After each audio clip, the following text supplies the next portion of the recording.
Hello friends, कैसे हैं आप सब। आई होप आप सब अच्छे होंगे। चलिए शुरू करते हैं आज की स्टोरी। एक बार मैंने ऑफिस से ऑटो किया घर जाने के लिए। ऑटो वाले ने मुझे न्यू मार्केट में ही उतार दिया। बोला, माफ़ करना सर, ऑटो का पेट्रोल ख़त्म हो गया है, आप कोई और रिक्शा कर लें, पास में ही तो जाना है आपको। मैंने उसका किराया दिया और मार्केट के अंदर चल दिया। मुझे ब्लॉक बी में जाना था, तब मैं वहीं रहता था।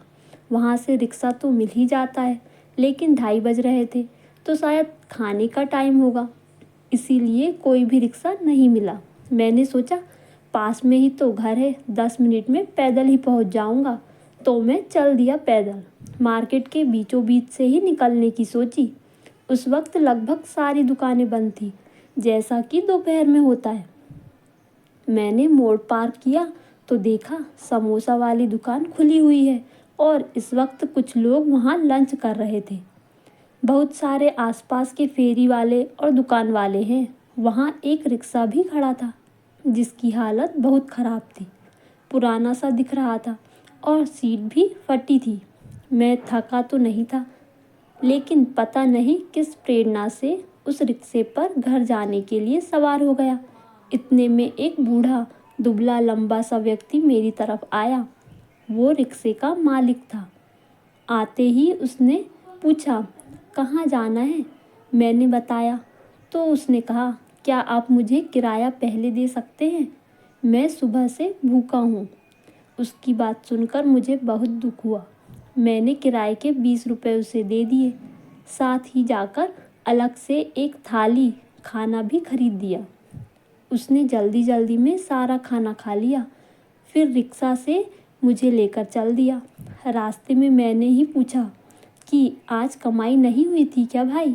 तो उसने कहा, मेरी रिक्शा की हालत देखकर कोई सवारी नहीं मिलती, इसे ठीक करना मेरे बस में नहीं, पैसे की तंगी है और अकेला मैं ही कमाने वाला।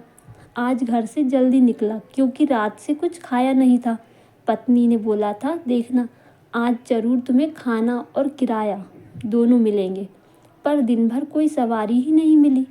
सब मेरे रिक्शे की हालत देखकर छोड़ देते हैं।